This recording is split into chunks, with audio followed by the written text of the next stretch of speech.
할렐루야. 오늘도 주일을 맞아 예배하기 위해 가족들과 함께 모여 앉은 여러분의 가정 위에 하나님의 은혜가 충만하시기를 주님의 이름으로 축복합니다. 우리 가족들끼리 서로 축복해 주세요. 축복합니다. 사랑합니다. 건강하세요. 네, 감사합니다. 오늘 우리에게 주시는 하나님의 말씀은 에스겔 47장 1절에서 5절 그리고 21절에서 23절까지 말씀입니다. 제가 먼저 1절에서 5절 봉독해 드리겠습니다. 그가 나를 데리고 성전 문에 이르시니 성전의 앞면이 동쪽을 향하였는데 그 문지방 밑에서 물이 나와 동쪽으로 흐르다가 성전 오른쪽 제단 남쪽으로 흘러내리더라. 그가 또 나를 데리고 북문으로 나가서 바깥길로 꺾여 동쪽을 향한 바깥문에 이르시기로 본즉 물이 그 오른쪽에서 스며 나오더라. 그 사람이 손에 줄을 잡고 동쪽으로 나아가며 천척을 측량한 후에 내게 그 물을 건너게 하시니 물이 발목에 오르더니 다시 천척을 측량하고 내게 물을 건너게 하시니 물이 무릎에 오르고 다시 천척을 측량하고 내게 물을 건너게 하시니 물이 허리에 오르고 다시 천척을 측량하시니 물이 내가 건너지 못할 강이 된지라. 그 물이 가득하여 헤엄칠 만한 물이요 사람이 능히 건너지 못할 강이더라.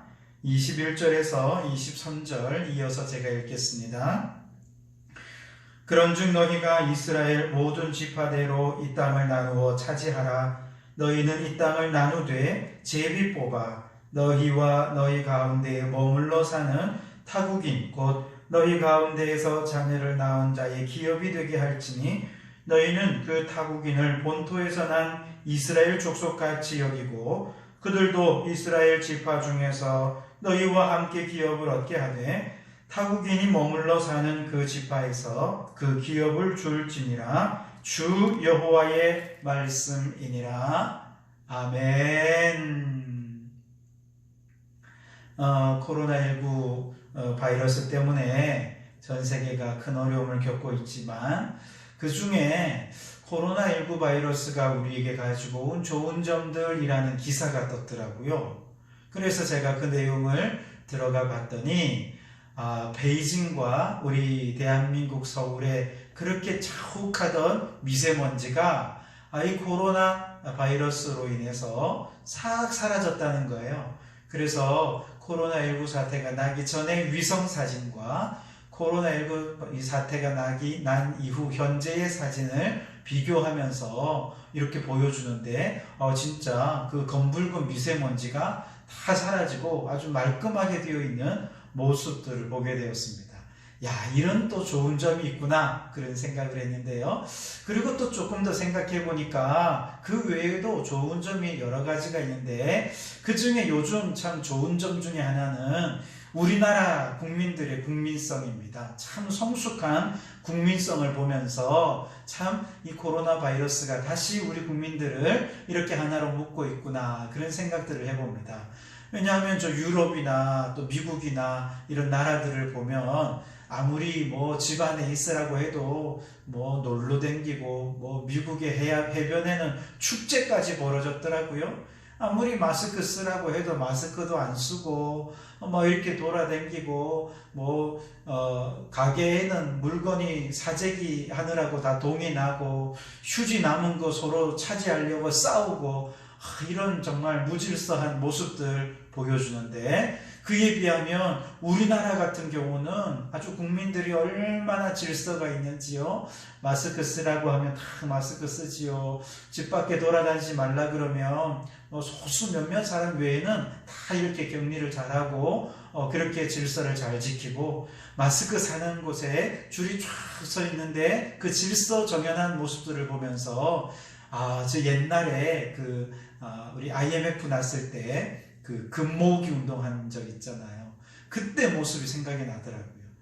2002년 월드컵 할 때 온 국민이 한 마음을 모아서 월드컵 4강 신화를 이루었던 그때 모습이 또 떠오르더라고요. 이야, 그렇구나. 우리 국민들이 이렇게 위기가 오면 이렇게 하나가 되는구나. 평소에는 네가 옳고 내가 그러고 티격태격 싸우고 이렇게 정말 볼썽사나운 모습도 많았었는데 정말 다 위기가 다가오니까 이렇게 딱 하나가 되는데 너무 멋진 거죠. 이런 성숙한 시민의식과 국민들의 마음이라고 한다면 이 코로나 사태도 얼마든지 이길 수 있겠구나. 더 나아가서 지금 경제적으로 너무 큰 어려움이 있는데 국민들이 서로서로 마음을 모으기만 하면, 협력하기만 하면 이 경제적인 위기도 얼마든지 이길 수 있겠구나, 그런 생각을 해보았습니다. 여러분, 우리나라 국민들 정말 한 마음을 모으면 반드시 이 모든 위기를 이겨낼 줄 믿습니다. 우리 집이 지난 1월 달에 극동아파트 104동에서 101동으로 이사를 했거든요. 전 주인이 그 집에서 산 게 한 10년 이상 오랫동안 살았어요. 그리고 이번에 이제 유니시티로 이제 그분들이 들어가셨는데, 이제 계약을 하면서 그분이 이제 그런 얘기를 하셨어요. 우리가 와서 살 수 있도록 상식적인 선에서 다 깨끗하게 수리해놓고 가겠다, 이렇게 말씀하시는 거예요. 그래서 잘해주시겠다 생각을 하고 이제 입주하려고 이렇게 들어가 보니까 샤워기가 고장이 나서 물이 새고 있고요. 바닥에는 물이 지금 막혀가지고 제대로 물도 안 내려가고 있고요. 문짝은 또 끝에 이제 이제 그 붙박이장 문짝의 끝에 이제 대가 떨어져가지고 덜렁덜렁거리고 있고요. 그 모습을 보면서 도대체 이 사람의 상식과 나의 상식이 이렇게 다를 수가 있나? 이 사람이 비상식적인 건가? 내가 비상식적인 건가? 막 화가 나더라고요. 그런데 조금 이제 생각을 해보니까 이해가 되는 면도 있어요. 그 자리에서 10년 이상을 살았잖아요.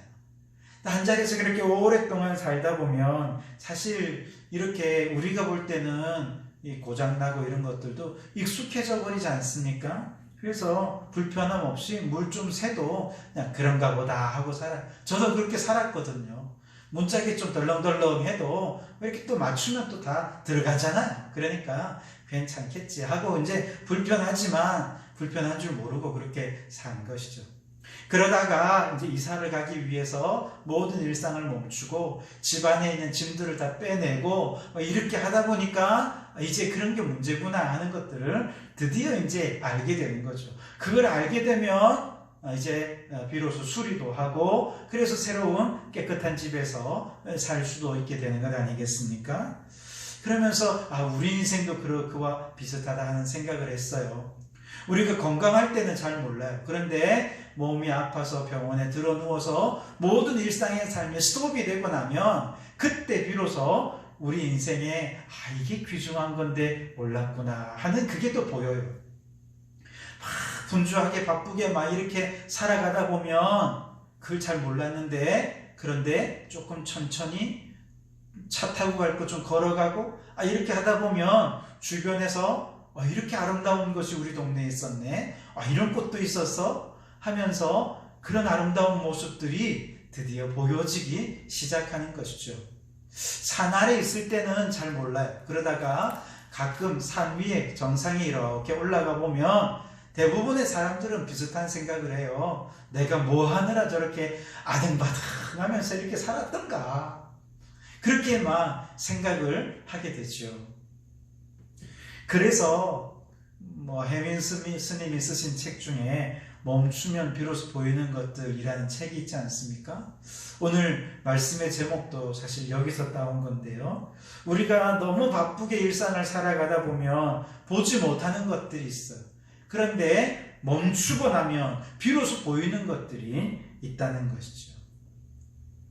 코로나19 바이러스를 생각해 보면 어쩌면 브레이크 없이 질주해가던 전 세계 사람들을 잠시 좀 멈추게 만드는 역할을 하고 있는 게 아닌가, 그런 생각을 해봤습니다. 그리고 그 말은 하나님께서 이것을 통해서 이제 우리가 뭔가 좀 보기를 원하시는 바가 있지 않을까, 그런 생각으로 이어졌어요. 그러면서 다시 성경을 생각해 보니 예수님께서 성경을 한마디로 압축해서 말씀하시기를 하나님 사랑, 이웃 사랑이다, 그렇게 압축해서 요약해서 말씀하지 않으셨습니까? 그 말은 무슨 말이냐 하면 성경 창세기에서부터 요한계시록에 있는 모든 내용을 압축해보면 핵심적인 내용이 하나님 사랑이고 이웃 사랑인데, 그걸 또 다른 말로 얘기하면 하나님께서는 일상으로 바쁜 우리의 삶에 끊임없이 성경을 통해서 야 제발 좀 멈추고 하나님 좀 바라봐, 이제 좀 제발 좀 멈추고 이웃들을 좀 시선을 돌려 바라보지 않겠니? 그 얘기를 끊임없이 성경을 통해 우리에게 하고 있다 하는 것이죠. 오늘 우리가 읽은 성경 말씀에 보면 하나님께서 이스라엘 백성들의 삶을 올스톱시키는 사건이 일어납니다. 그게 뭐냐? 나라가 망해버린 거예요. 좀 극단적이긴 하지만 북이스라엘은 아수르에 망하고 남유다는 바벨론에 망해버렸습니다. 그러나 이게 또 갑작스러운 건 또 아니었어요. 왜냐하면 하나님께서 수차례 수년 동안 이 선지자들을 수없이 많은 선지자들을 보내서 이스라엘 백성들의 탐욕과 욕망과 우상 숭배와 이런 것들을 끊임없이 불의와 죄악을 행하는 이런 것들에 대해서 끊임없이 하나님께서 그들을 경고해 주셨거든요. 그래도 말을 안 듣는 거예요. 그래서 하나님께서 여러 차례 또 진노도 하셨는데 그래도 말을 안 듣는 거예요. 하다 안 되니 하나님께서 이들이 브레이크 없는 삶을 멈추는 유일한 방법이 이거밖에 없겠다 싶어서 하나님께서 그 나라를 망하게 해버린 것이죠. 결국 나라를 이룬 백성들은 포로로 끌려가게 되었고, 드디어 멈춰버린 삶의 현장 속에서 이제 시간이 14년이 지났습니다. 에스겔서 40장에 보면 이제 14년이 지난 어느 날 하나님께서 에스겔에게 찾아오셔서 에스겔 선지자에게 환상을 보여주시면서 그동안 보지 못했던 것들을 보게 하셨는데, 그것이 40장부터 48장 마지막 장까지 이어지고 있습니다. 그런데 그 내용 속에서 하나님께서 드디어 보게 하신 게 뭐냐? 바로 하나님과 이웃이라는 것이죠. 오늘 성경 말씀이 바로 그것을 얘기해 주고 있습니다. 오늘 47장 본문 말씀으로 조금 더 깊이 들어가 보면 하나님께서 이제 에스겔 선지자에게 40장부터 환상을 보게 하셨는데, 성전이 회복되는 걸 보게 하시고 또 성벽이 회복되고 도성이 회복되는 것들을 보게 하시면서 오늘 47장에는 이제 이 천사가 에스겔 선지자를 데리고 성전 안으로 들어가는 거예요. 보니까 성전 문 지방에서 물이 흘러나오기 시작하는데 그 물이 점점 차오르기 시작하는 것을 환상을 통해 보여주는 거예요. 그런데 물이 차오르는데 처음에는 발목에까지 차더니 그 다음에 더 차오르는데 무릎까지 차오르고, 더 차오르는데 허리까지 차오르고, 그 다음에는 이제 헤엄을 쳐야 할 정도로 아주 깊은 강이 되었다 하고 말씀하고 있습니다. 이때 성전 문지방에서 흘러나오는 이 물은 상징적인 것인데요, 은혜의 강입니다. 은혜의 물입니다. 축복의 물입니다. 생명의 물입니다. 하나님께서 지금은 포로로 있지만 그러나 다시 이스라엘로 돌아가게 해주셔서 성전을 회복하게 해주실 텐데, 그 회복된 성전에 하나님께서 임재해 주셔서 성전으로 말미암아 다시 은혜를 회복하고 축복을 회복하고 생명을 회복하게 해줄 테니 너희들은 나만 바라보며 살아라, 그렇게 말씀하시는 것입니다. 이제 다시는 세상 바라보고 죄 범하지 말고 하나님 바라보며 살라고 주님 말씀해 주시는 것이죠. 그래서 나라가 멸망하는 이 위기 속에서 모든 것이 멈추어졌을 때 하나님께서 바라보게 하시는 것, 그것은 성전을 회복하고 은혜를 회복해서 하나님 중심의 삶을 회복하도록 말씀하시는 것이죠. 왜 성전을 우선 회복하게 하셨을까요? 바로 성전, 오늘날에는 교회죠. 교회가 어떤 역할을 하는 거냐? 평소에 나라가 무너지지 않았을 때에는 우리의 삶을 멈추게 만드는 브레이크 역할을 하는 것이 성전이고 교회라는 것이죠. 여러분, 일주일 동안 우리의 일상의 삶에서 얼마나 바쁘고 분주하고 힘들게 살아갑니까? 그런데 적어도 일주일에 하루만큼은 그날 모든 것을 멈추고 성전으로 나와 교회로 나와서 하나님 앞에 예배하면서 은혜를 회복하고 축복을 회복하고 생명을 회복하고 그리고 하나님이 내 삶의 주인이구나 라고 하는 하나님 중심의 삶을 회복하도록 하나님께서 우리를 교회로 불러주시는 것입니다. 하나님을 바라보게 하시는 것이죠. 물론 지금은 우리가 함께 모여 예배하지 못하고 있기에 여러분의 가정이 바로 교회가 됩니다. 그래서 여러분 일주일 동안 분주하게 살다가 오늘 여러분 가정에서 함께 모여 예배드리면서 오늘 예배하는 이 시간 여러분의 가정에 여러분의 심령에 은혜가 회복되기를 원합니다. 축복의 강이 흘러내리기를 원합니다. 생명수의 강이 충만히 흘러내리기를 주님의 이름으로 축원합니다. 그래서 여러분의 삶에 이제는 내가 주인이 되는 삶이 아니라 하나님이 주인 되시고 하나님이 중심이 되는 삶으로 회복되는 역사가 나타나기를 주님의 이름으로 축원합니다. 하나님이 이렇게 은혜를 회복하시고 축복을 회복시켜 주시는 방법은 뭐냐? 말씀을 통해서라는 거예요. 그래서 시편 1편 말씀에 복 있는 사람이 누구입니까? 여호와의 율법을 주야로 묵상하는 자로다. 그렇게 말씀하지 않습니까? 우리의 일상에 분주하고 바쁜 삶이 멈추어지지 않으면 어떻게 말씀을 묵상할 수 있겠습니까? 그런데 교회에 나와서 함께 예배를 드리면서 말씀을 묵상하고 주의 음성을 듣는 것, 이거는 멈추지 않으면 안 되는 거거든요. 멈추고 나와서 말씀을 듣고 들려주신 말씀으로 한 주간을 살아가고 그리고 매일매일 새벽마다 일어나서 주님의 말씀을 묵상하고 그 말씀의 묵상으로 하루를 살아가고 여러분 그렇게 매 순간 멈추는 순간 말씀을 통해서 멈추는 순간을 통해서 하나님은 은혜를 주시는 것입니다. 하나님을 바라보게 하시는 것입니다. 뿐만 아니라 기도도 마찬가지죠. 고요하게 따로 시간을 정해서 기도하는 그 시간을 멈춤의 시간을 가질 때 비로소 기도 가운데 임재하시는 하나님을 만나고 기도 가운데 말씀하시는 하나님의 음성을 듣게 되고 은혜가 회복되고 축복이 회복되는 삶을 살아갈 수가 있게 되는 것이죠. 그래서 여러분 우리는 교회를 통해 하나님 중심의 삶을 살도록 하나님께서 주님을 바라보라고 우리에게 멈춤을 주시는 것입니다. 에란 카츠라고 하는 사람이 있는데요. 이 사람은 암기력으로 세계적으로 뛰어난 천재 중에 천재입니다. 이분이 쓴 책 가운데 천재가 된 제롬이라고 하는 책이 있어요.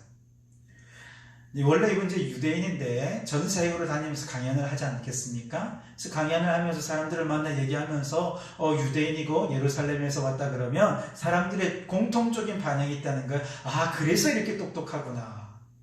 근데 예루살렘 이스라엘 사람들이라고 다 똑똑한 게 아니거든요. 그래서 왜 이런 편견을 가지게 되었을까? 생각해 보면서 지금 이 책에서 그는 유대인들은 왜 이렇게 똑똑하다는 편견을 가지게 되었는지 그 의문에 대한 답을 찾아가는 내용이에요. 그 여러 가지 내용들이 막 나오는데 그 중에 한 내용이 뭐냐면 유대인들이 원래 똑똑한 게 아니라 똑똑해질 수밖에 없는 환경에서 그들이 생존을 위해서 그럴 수밖에 없게 되었다 하는 이야기를 합니다. 왜냐하면 이스라엘 유대인들은 2000년 동안 나라가 없었잖아요.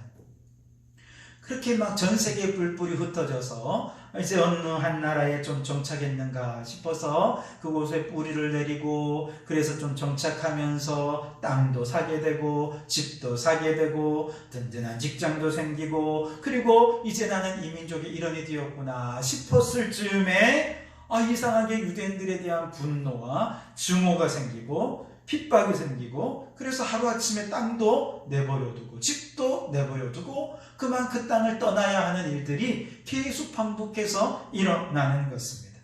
이렇게 자꾸 떠나고 이러다 보니까 그들에게 한 가지 좋은 점이 생겼는데 그게 뭐냐 하면 가만히 한 자리에 안주해 있을 때는 보이지 않던 것들이 보이더라고요. 전 세계를 다니면서 그들은 남들이 보지 못하는 것을 보게 되고 남들이 생각하지 못하는 것들을 생각할 수 있게 되었고 그 결과 오늘날 유대인들이 과학, 예술, 문화 등 창의적인 분야에서 아주 위대한 일들을 잘 할 수 있게 되었다. 그런 얘기를 해요. 그래서 여행도 좀 많이 다니라 이런 얘기도 하는데요. 또 한 가지 모든 것을 멈추고 급히 떠나야 하는 상황이 반복이 되면서 유대인들에게 생긴 또 한 가지 특징이 뭐냐? 그들은 가지고 다닐 수 있는 것, 어디에서나 유통이 되고 그러면서도 영원하며 가치 있는 그게 뭘까? 여기에 집착을 하게 되었는데 그게 뭐냐? 보석입니다. 보석. 그래서 뉴욕에 보석의 거리가 있는데요. 그 보석인 거리로 유명한 그곳의 80% 이상의 유대인들이 상권을 장악하고 있다는 거예요. 그들의 생존의 환경 때문에 그럴 수밖에 없게 되었다는 것이죠. 그리고 그와 함께 유대인이 의지했던 영원하신 분이 계신데 바로 하나님이라는 것이죠. 유대인들이 박해를 피해 모든 현실을 멈추고 떠나야 하는 순간 그 옛날 아브라함이 그러했듯이 고향과 친척과 아버지의 집을 버리고 갈 바를 알지 못하고 떠나는 삶이 시작되는 바로 그 순간 그들은 누구를 바라보았습니까? 변질되고 변화되는 것, 가지고 갈 수 없는 것, 그런 것들 아니고 영원히 변함없는 그 하나님, 그분을 바라볼 수 있었다는 것이죠. 그러면서 하나님께서 가라 하시는 곳으로 그들이 갈 때 낯선 곳 어디서든 정착하고 특히 아브라함 때는 가나안에 정착을 하면서 큰 민족을 이루는 복의 통로, 복의 근원이 될 수 있었다는 것이죠. 물론 모든 유대인들이 다 하나님 신앙을 가진 건 아니에요. 그리고 또 유대인들이라고 뭐 대단하다, 특별하다 그런 얘기를 하려는 것이 아닙니다. 이러한 유대인들의 특징, 이것이 오늘 우리에게 시사하는 중요한 부분이 있다는 거예요. 즉 뭐냐? 일상의 평안한 삶에 안주해 있으면 우리는 자꾸 바알이나 아세라 같은 부요와 풍요의 우상을 섬기게 되더라는 것입니다. 영혼을 추구하며 살기보다, 영원하신 하나님을 바라보며 살기보다 이 땅의 것들을 바라보고 땅의 부요와 땅의 풍요에 만족하며 살게 된다는 것이죠. 그런데 어쩔 수 없이 모든 일상을 다 멈추고 그리고 떠나야 하는 순간이 될 때 그들은 하나님을 바라보았다는 것이죠. 멈추어야 비로소 눈을 들게 되고 멈추어야 비로소 영원한 가치에 눈을 뜨게 되고 멈추어야 비로소 하나님의 위대하심을 볼 수 있게 된다는 것입니다. 여러분, 이제 우리가 앞으로 이 코로나 사태가 끝나더라도 주일만큼은 우리의 삶을 좀 멈추고 영원하신 하나님을 바라볼 수 있기를 바랍니다. 또 더 할 수 있다면 매일 아침 하루를 시작하며 영원하신 하나님을 바라보며 하루하루를 시작하실 수 있기를 바랍니다. 멈추고 하나님을 바라보며 하나님께서 주시는 은혜를 회복하고 하나님께서 주시는 축복을 회복하고 그 축복의 강에서 헤엄치면서 영원하신 하나님을 예배하며 하나님 나라를 추구하며 살아가는 그런 삶으로 변화되는 이번 사태가 될 수 있도록 여러분 함께 기도하며 주님만 바라보는 우리 성도들이 되실 수 있게 되기를 주님의 이름으로 축원합니다. 두 번째로 우리가 멈추고 바라보아야 할 것은 바로 우리의 이웃들입니다. 오늘 13절 말씀 우리가 읽지는 않았습니다만 제가 읽어드리겠습니다. 주 여호와께서 이같이 말씀하셨느니라. 너희는 이 경계선대로 이스라엘 12지파에게 이 땅을 나누어 기업이 되게 하라. 그렇게 말씀하시죠. 그러니까 지금 바벨론의 포로 생활을 하고 있는 때입니다. 그런데 이제 하나님께서 이스라엘로 돌아가게 하시고 그 나라를 다시 회복하게 되면 그곳에서 마치 여호수아 때에 그랬던 것처럼 각각의 지파들마다 땅의 경계를 정하고 그래서 각 지파마다 지파의 기업들을 다시 나누어 주라는 것이죠. 그렇게 나누어 주어서 이제 정해준 기업 안에서 각 지파의 사람들이 함께 협력해서 땅도 일구고 경제활동도 하고 그렇게 그 땅에서 자녀들도 낳고 그렇게 하면서 그들이 서로 믿음의 대도 이어가면서 합력해서 하나가 되라는 것입니다. 오늘 22절 말씀에 보면 너희는 이 땅을 나누되 제비 뽑아 너희와 너희 가운데서 자녀를 낳은 자의 기업이 되게 할지니 너희는 그 타국인을 본토에서 난 이스라엘 족속같이 여기고 그들도 이스라엘 지파 중에서 너희와 함께 기업을 얻게 하되 타국인이 머물러 사는 그 지파에서 그 기업을 줄지니라. 주 여호와의 말씀이니라. 아멘. 여러분, 이스라엘 백성들이 이렇게 망한 이유가 이스라엘 백성들의 죄악 때문이 아닙니까? 교만했습니다. 탐욕을 멈추지 않았습니다. 그때 그들의 모습은 어땠느냐 하면 이웃들의 아픔을 돌볼 수가 없었습니다. 그 당시에 이스라엘 백성들의 지도자들은요, 뇌물을 받고 편파적인 재판을 아무렇지도 않게 행했었습니다. 가진 자들은 자신들의 기득권을 지키기 위해서 온갖 불의와 편법을 동원해서 자신들의 욕망만 채워왔습니다. 그 속에서 가난한 자, 고아와 과부들은 너무나도 아파했고 신음에 가득 차 있었습니다. 그런데 그 소리가 들리지 않았다는 거예요.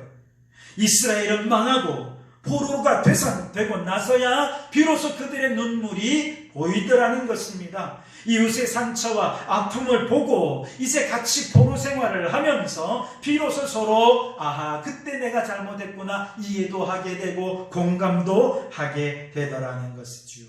그러니 이제 다시 돌아가서 세울 나라에서는 이웃들을 향한 뜨거운 사랑으로 각 지파 안에서 서로 협력하고 하나 되어서 그 속에서 누구 하나 소외되는 사람 없이 협력해서 그 나라를 잘 일구는 사랑이 가득한 나라를 일구어라. 그 가운데 특별히 이방인들, 타국에서 온 사람들도 이방인 취급하지 말고 그들도 이스라엘 백성으로 잘 세워서 좋은 나라, 사랑이 풍성한 나라를 이루어라. 그렇게 말씀하고 있는 거예요. 여러분, 요즘 코로나19 양성 반응이 나와서 확정되었다가 병이 치유된 사람들이 이제 환자들보다 점점 더 많아지고 있다는 이야기를 듣습니다. 그런데 이분들이 가장 우려하는 게 뭐냐 하면 사람들의 비난이라는 거예요. 왜 거기 가가지고 병 걸렸으면 좀 가만히 나 있지 왜 여기저기 쑤시고 돌아다녀가지고 이렇게 큰 어려움을 겪고 사람들을 힘들게 하냐고. 그 가게는 왜 가가지고 주인이 장사도 못하게 하냐고. 그런 이야기 들을까봐 너무너무 겁이 난다는 거예요. 근데 여러분 생각해 보세요. 그분들이 알고 병에 걸렸습니까? 의도적으로 알고서 그렇게 다녔습니까?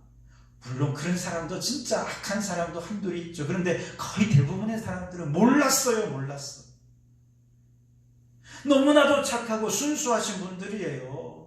전혀 그런지도 모르고 그냥 일상적으로 생활을 했는데 그만 그게 다른 사람들에게 이렇게 어려움을 준 것이죠.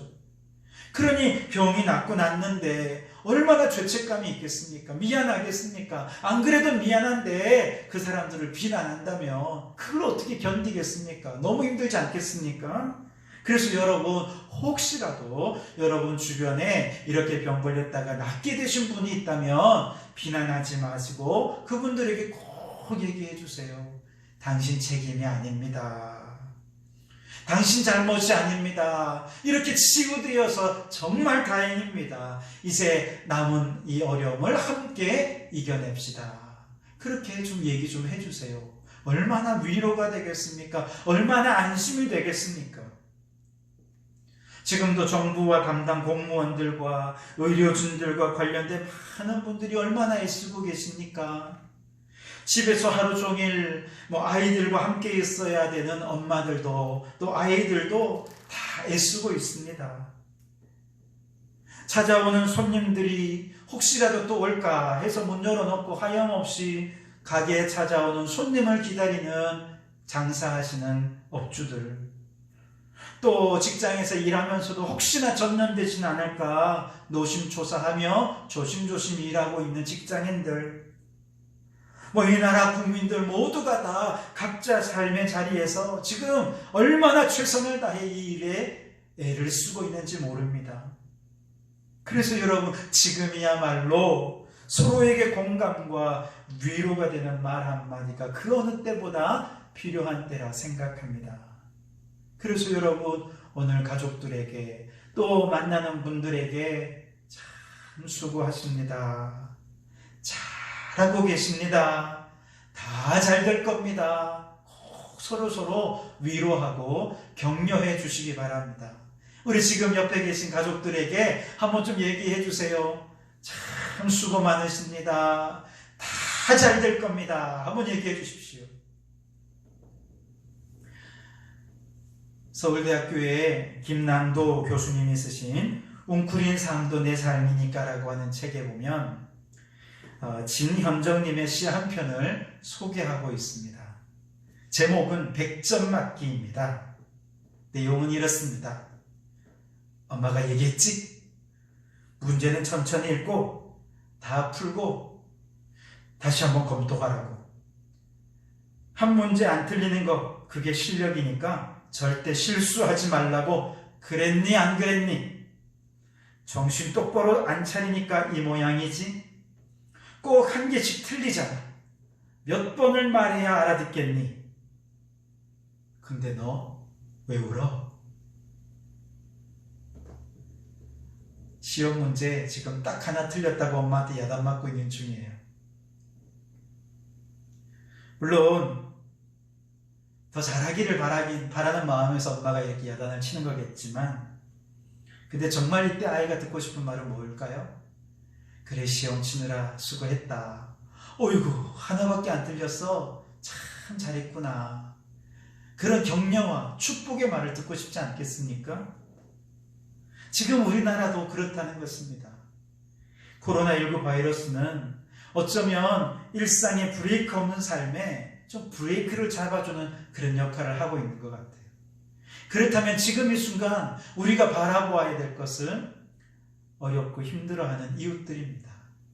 너무너무 힘들어하는 이웃들을 바라보며 어떻게 그들을 도울 수 있을까? 우리가 마음으로 격려하고 축복하고 또 입을 열어 이 축복의 말로 위로하고 격려하는 우리가 되었으면 좋겠습니다. 여러분, 지금 이렇게 멈추었을 때 하나님께서 우리에게 바라보도록 하시는 게 있습니다. 그게 뭡니까? 하나님을 바라보는 거예요. 그래서 여러분, 멈추지 않았을 때는 보이지 않았던 그 하나님, 이 멈춘 순간 하나님을 바라보며 하나님의 사랑을 회복하실 수 있기를 바랍니다. 멈추지 않았을 때는 안 보였는데 이제 멈추게 하셨으니 지금 이웃들을 바라볼 수 있기를 바랍니다. 애쓰고 힘쓰는 그분들을 주님의 마음으로 위로하고 격려하기를 바랍니다. 오늘 말씀에서처럼 타국인들을 특별히 주님께서 더 배려하라고 말씀하지 않습니까? 오늘 이 시대 이 사회 속에 소외되고 가난하고 힘겨워하는 그런 이웃들 여러분 바라보면서 위에서 기도해 주시고 격려하면서 이 어려운 위기 잘 극복해가고 나면 아마 우리나라 대한민국이 사랑에 충만한 하나님이 은혜가 넘치는 그런 나라가 되어질 줄 믿습니다. 여러분 어려움 속에서 하나님 바라보고 이웃 바라보며 서로 하나가 되어서 사랑으로 가득한 가정, 사랑으로 가득한 이 나라가 되도록 한 마음으로 협조해 주시고 힘줘 주시기를 주님의 이름으로 축원합니다. 기도하시겠습니다. 하나님 아버지, 그렇습니다. 코로나19 사태는 하나님께서 온 세계를 잠시 멈추라고 브레이크 밟아주신 것인 줄 믿습니다. 그동안에 멈추기 전에 그렇게 바라보지 못했던 하나님을 바라보며 하나님의 은혜와 사랑을 회복하게 해 주시옵소서. 하나님 중심의 삶으로 하나님 나라를 위하여 가치 있고 의미 있는 하루하루를 살아가는 삶으로 변화되는 계기가 되게 해 주시옵소서. 멈추기 전에는 바라보지 못했고 들리지도 못했던 이웃들의 아픔과 상처와 외로움들을 그 신음소리를 보게 하시고 듣게 해 주시옵소서. 이제 저들을 위로하는 자가 되게 하시고 격려하는 저희들이 되게 해 주시옵소서. 그리하여 이 코로나 사태가 끝난 이후에 우리나라 대한민국이 사랑이 풍성한 나라가 되게 해주시고 그 사랑으로 그 사랑을 나누는 그런 나라가 되도록 축복해 주시옵소서. 예수님 이름으로 기도하옵나이다. 아멘.